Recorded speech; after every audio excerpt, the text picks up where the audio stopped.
Apa yang terjadi saat Anda butuh bantuan? Apakah belas kasihan cukup? Di dalam dunia kekuasaan, belas kasihan ternyata tidak ada nilainya. Hai Listeners, welcome to my channel Art of Life, Inspirasi dan Motivasi. Tempat Anda membangkitkan semangat, memperkuat mental, menemukan makna hidup, karena hidup adalah seni untuk terus berjuang.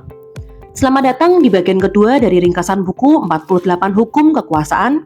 Inilah hukum ke-13 hingga 24. Di bagian kedua ini, kita masuk ke ranah strategi yang lebih dalam. Mulai dari cara memata-matai yang elegan, memikat lewat manfaat, hingga menghancurkan musuh dengan satu langkah.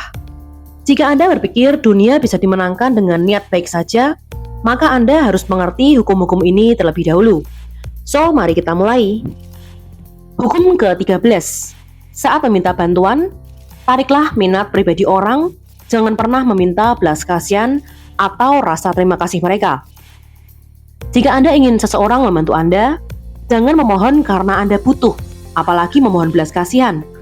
Tetapi tunjukkan bahwa membantu Anda akan menguntungkan mereka juga.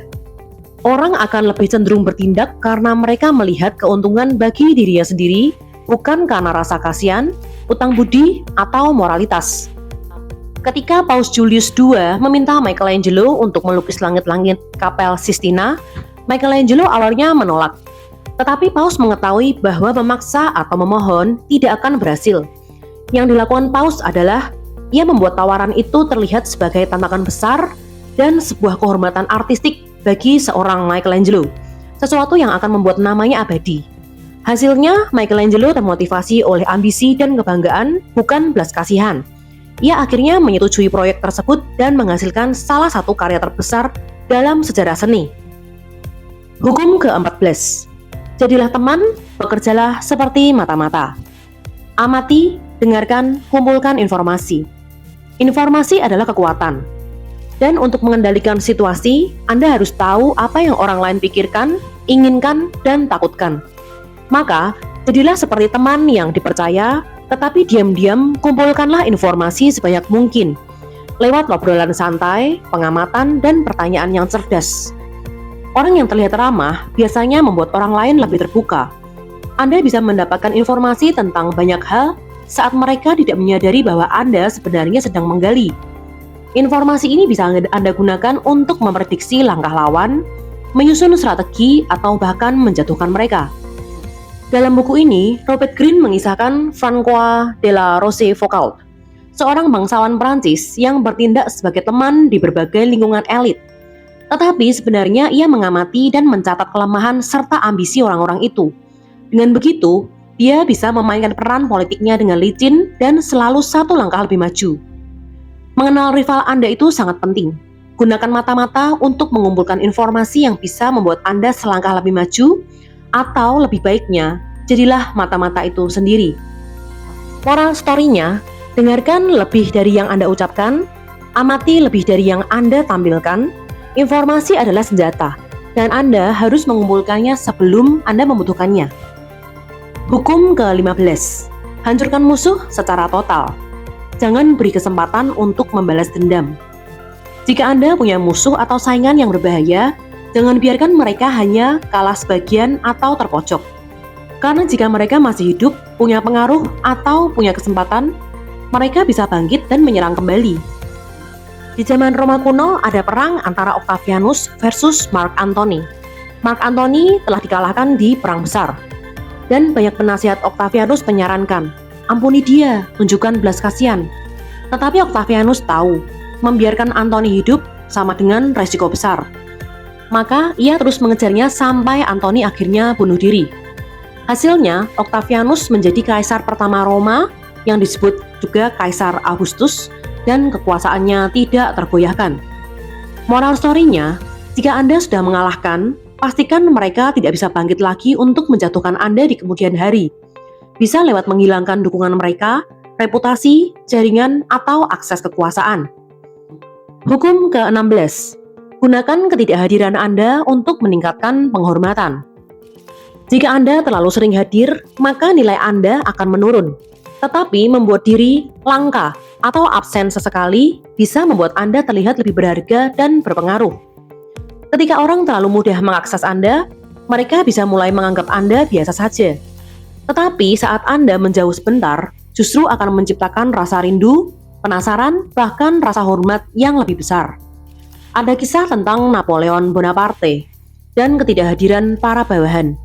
Beberapa jenderal Napoleon sengaja membuat diri jarang terlihat agar ketika mereka muncul, orang-orang memperhatikan. Robert Greene juga menyebut popularitas para bangsawan meningkat ketika mereka menghilang sebentar dari publik karena menciptakan aura misterius. Sirkulasi yang berlebihan akan menurunkan harga. Semakin sering Anda terlihat dan terdengar, Anda nampak semakin biasa. Hukum ke-17. Buatlah orang lain tetap dalam ketidakpastian. Jadilah orang yang tidak bisa ditebak. Manusia merasa nyaman dengan hal-hal yang bisa diprediksi. Tetapi saat mereka tidak bisa membaca niat, rencana, atau reaksi seseorang, mereka menjadi tidak tenang. Di dunia kekuasaan, ketidakpastian itu mengintimidasi. Orang akan lebih berhati-hati, lebih tunduk, dan lebih mudah dikendalikan ketika mereka tidak tahu apa yang akan Anda lakukan selanjutnya. Dalam buku, Greene menulis bahwa Richard Nixon, Presiden Amerika Serikat ke-37, sengaja menciptakan citra bahwa ia tidak stabil, agar musuh-musuhnya takut. Saat Perang Dingin, ia ingin Uni Soviet percaya bahwa dia cukup gila untuk meluncurkan senjata nuklir jika diprovokasi. Hasilnya, Uni Soviet lebih hati-hati dan tidak memancing konflik langsung. Inilah yang disebut Madman Theory, teori yang menciptakan persepsi bahwa Anda bisa bertindak ekstrim kapan saja. Contoh lainnya ada Andy Warhol, seniman yang dikenal sebagai seniman eksentrik. Ia sengaja menciptakan citra yang tidak bisa ditebak, baik dalam gaya bicara, penampilan, maupun karya-karyanya. Ia sering memberi jawaban absurd dalam wawancara, seperti, "Saya tidak tahu, saya hanya membuatnya begitu saja." Untuk membuat orang selalu bertanya-tanya dan menciptakan aura misteri. Dengan begitu, publik dan media menjadi tertarik, dan Warhol mempertahankan posisi uniknya di dunia seni. Bisa diprediksi akan melahirkan rasa dipandang rendah. Jika Anda berperilaku dengan cara yang terprediksi, Anda membuka diri terhadap serangan. Ketidakpastian membuat orang kehilangan keseimbangan dan terintimidasi. Hukum ke-18. Jangan bangun benteng untuk melindungi diri sendiri. Isolasi itu berbahaya. Dunia adalah jaringan kekuatan dan pengaruh. Jika Anda menarik diri, Anda kehilangan kekuatan itu. Saat merasa terancam, banyak orang cenderung ingin menarik diri, membatasi pergaulan, menyendiri, menjaga jarak dari orang lain. Mereka pikir itu adalah cara untuk melindungi diri. Tetapi di dunia kekuasaan justru sebaliknya. Semakin Anda menyendiri, semakin Anda lemah. Semakin Anda terlibat, semakin Anda terhubung dan berpengaruh. Kenapa isolasi berbahaya? Karena yang pertama, Anda kehilangan informasi. Orang yang hidup dalam benteng tidak tahu apa yang terjadi di luar. Ia tidak bisa membaca perubahan, ancaman, atau peluang. Yang kedua, Anda terlihat lemah dan mudah diserang. Seperti benteng tua, diam, tidak bergerak, mudah dikepung, dan dihancurkan. Yang ketiga, Anda kehilangan jaringan dukungan. Dalam dunia nyata, kekuatan datang dari relasi, aliansi, dan koneksi. Isolasi memutus semua itu. Robert Greene menceritakan kisah tentang Ludwig II, Raja Bavaria yang naik tahta di usia muda di tahun 1864. Ia sangat membenci dunia politik, sehingga ia sering menarik diri dari urusan pemerintahan dan menyerahkan banyak tanggung jawab pada bawahannya. Ludwig membangun dan tinggal di kastil-kastil terpencil yang mewah dan megah di pegunungan dan hidup dalam dunia fantasi dan seni. Salah satunya adalah Kastil Neuschwanstein yang kelak menginspirasi kastil dalam Disney. Akibatnya ia dijatuhkan dan diturunkan secara paksa, dan beberapa hari kemudian ia ditemukan tewas secara misterius di danau yang diduga dibunuh atau bunuh diri. Di sisi lain, seseorang bernama Frederick Agung dari Prusia dikenal selalu terlibat langsung. Ia menjalin hubungan diplomatik, ia membangun jaringan informasi, ia mendengarkan laporan dari berbagai pihak secara langsung. Hasilnya, ia kuat karena tidak menyendiri, tetapi berpijak di tengah dunia nyata. Sebuah benteng tampak seperti tempat yang paling aman, tetapi isolasi justru membuat Anda lebih berbahaya.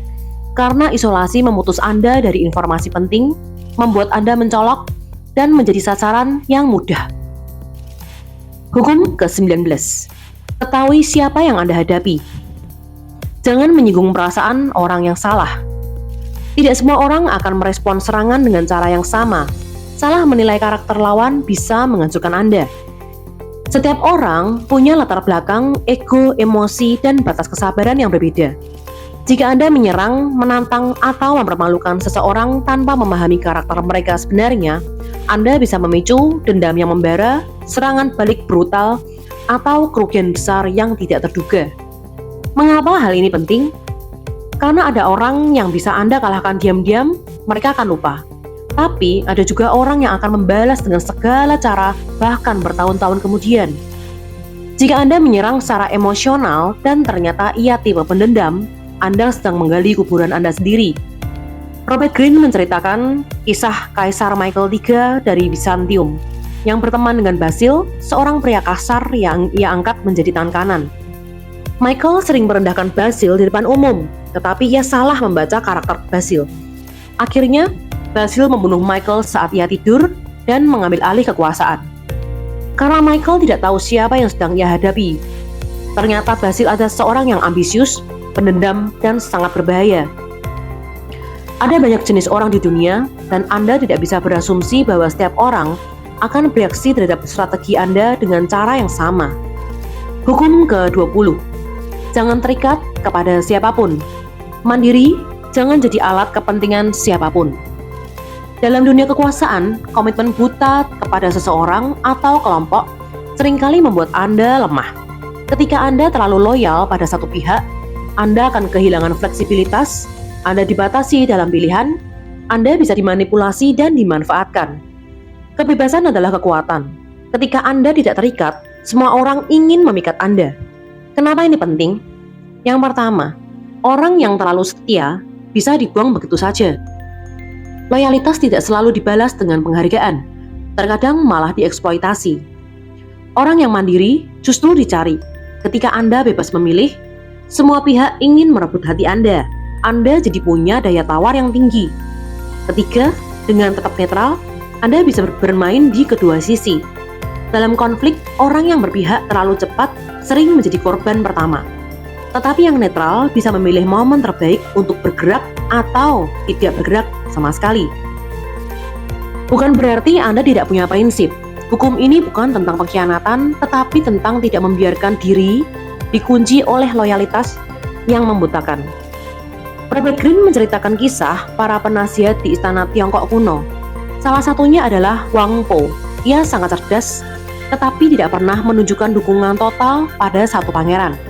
Hasilnya, semua pihak ingin merekrut Wang Po karena ia bebas, cerdas, dan tidak terikat siapapun. Ia selamat dan tetap berpengaruh, bahkan saat banyak penasihat lain disingkirkan saat kekuasaan berganti. Kendalikan hubungan Anda, jangan biarkan orang lain mengikat Anda untuk kepentingan mereka. Semakin bebas, semakin besar kekuatan Anda. Hukum ke-21. Bermainlah sebagai orang bodoh untuk menjebak orang bodoh dan terlihat lebih bodoh dari target Anda. Kalahkan musuh dengan membuat mereka mengira bahwa Anda lebih bodoh dari mereka. Kadang strategi terbaik adalah terlihat lemah, polos, atau bodoh. Padahal sebenarnya Anda sedang mengatur rencana besar. Dengan berpura-pura tidak tahu atau tidak mampu, Anda akan membuat orang lain meremehkan Anda, mengandurkan pertahanan, dan bertindak ceroboh. Di saat itulah Anda bisa menyerang balik atau mengambil alih tanpa mereka sadari. Mengapa ini efektif? Yang pertama, orang jadi mudah lengah saat mereka merasa lebih unggul. Mereka jadi tidak hati-hati membuka kelemahan sendiri. Yang kedua, orang pintar pun bisa jatuh ke dalam perangkap ini jika mereka terlalu percaya diri. Yang ketiga, saat Anda diremehkan, Anda jadi tidak dianggap ancaman, dan itu memberi Anda ruang untuk bergerak diam-diam. Robert Greene menulis tentang Grigory Potemkin, penasihat favorit Ratu Catherine dari Rusia. Di hadapan para duta besar asing, ia sering berpakaian aneh, berbicara kacau, dan tampak tidak kompeten. Tetapi diam-diam ia adalah otak di balik strategi politik dan militer Rusia. Ia menggunakan topeng kebodohan untuk menyembunyikan kekuatannya. Hukum ke-22. Gunakan taktik menyerah. Ubah kelemahan menjadi kekuatan. Kadang, menyerah adalah strategi untuk menang lebih besar. Menyerah bukan berarti kalah, tetapi sebuah langkah mundur untuk meraih kemenangan yang lebih besar. Saat Anda menghadapi lawan yang terlalu kuat untuk dilawan langsung, atau sedang berada di puncak kekuasaan, atau sangat agresif dan emosional, melawan langsung hanya akan menghancurkan Anda. Tetapi dengan taktik menyerah, Anda bisa menenangkan lawan, mengulur waktu, menunggu saat yang tepat untuk balik menyerang. Hasilnya, menyerah menghilangkan tekanan langsung, lawan akan mengendur karena merasa sudah menang. Yang kedua, Anda jadi tidak dianggap sebuah ancaman, dan itu memberi Anda ruang untuk menyusun strategi di belakang layar. Yang ketiga, lawan Anda mungkin membuat kesalahan karena merasa terlalu percaya diri. Saat itulah Anda bisa menyerang balik dengan kekuatan penuh. Robert Greene mengambil contoh Tokugawa Ieyasu, salah satu tokoh terpenting dalam sejarah Jepang. Ketika muda, Ieyasu mengalah pada musuh yang lebih kuat. Ia pura-pura patuh, menunggu, dan belajar dari dalam.